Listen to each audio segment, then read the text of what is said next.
Magandang araw mga kapuso, narito po ang mga kapa na panabik na ganap dito lamang po sa Born to Shine.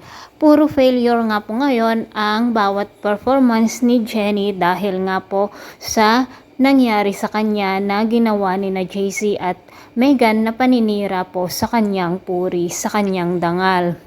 Ang mga fans ay umaalis na kapag si Jennie na ang kumakanta o nagpe-perform mga kapuso, at napakasakit nga naman itong panoorin lalong-lalo na sa kanyang pamilya.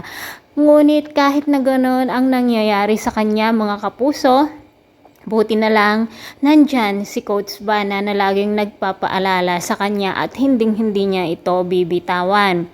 Kahit na puro failure ang nangyayari sa kanyang performance ay hindi susuko si Coach Bana at handa siyang tulungan para umangat o maging successful muli ang karir ni Jennie dito sa industriya mga kapuso. Talagang napakabait ang coach na si Bana at napakagaling pa mga kapuso. So namang si JC ay talagang nakukonsensya dito sa ginawa nila kay Jennie, lalo pa kapag napapanood nila ang mga nangyayari na wala na talagang fans itong si Jennie. Nasaan na kaya ang mga taga Port Uno, no mga kapuso? Sana sila na lang ang pupunta kapag may performance itong si Jennie para mayroong magtitilian, mayroong magpalakpakan. O diba mga kapuso, marami naman siyang fans dito sa kanilang lugar sa Port Uno. Samantala mga kapuso, nandoon din si Nate na laging sumusuporta kay Jennie at hindi rin niya ito iiwan o bibitawan.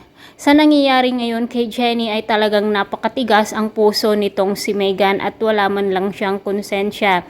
Naaawa rin sa kanya ang kanyang mga kasama noon sa Yumi na sina Nancy Yun at Alfea, ngunit wala naman silang magawa dahil nga itong si Megan ay talagang napaka-selfish at hindi maganda ang kanyang pag-uugali.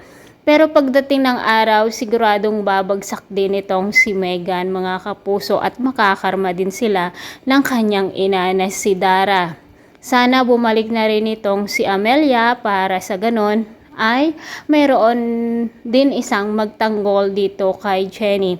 Pero mga kapuso, hindi naman dito magtatapos ang pangarap ni Jennie dahil nga sabi nila kapag failure ang una, siguradong aangat din ang ating bida. Ito nga ang title ng ating pinapanood na Born to Shine. Dahil sigurado sa susunod na mga episode ay maganda na ang ating panonood dahil nga magkakaroon na si Jennie ng maraming fans. At kapag nangyaring ito mga kapuso, siguradong lalong magsiselos at maiinggit itong si Megan. Patuloy pa rin ang ginagawa ni Dara na pakikipag-usap dito kay Monica para sa ganon lalong i-down itong si Jennie. Ngunit hindi naman pumayag si Monica dito sa sinasuggest ni Dara sa kanya.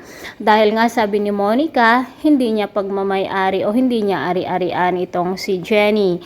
Sana Coach Bana huwag kang magsawa dito sa pagtulong kay Jennie at sana ipagpatuloy mo ang pag-comfort sa kanya at pagtulong para sa ganun makabangon siya muli dito sa larangan ng industriya. Mga kapuso, pakabangan po natin ang bawat episode dahil nga po excited ang susunod na kaganapan dito lamang po sa Born to Shine, lalo na kapag bumalik na ang mga fans ng ating bida na si Jennie. Sana magsalita na itong si JC na ipaalam sa lahat na hindi totoo ang kanyang mga sinabi dahil ito ang isang daan para sa ganon ay bumalik ang mga tao, ang mga fans na magtiwala muli kay Jennie. Maraming salamat mga kapuso sa walang sawang pagsubaybay. God bless.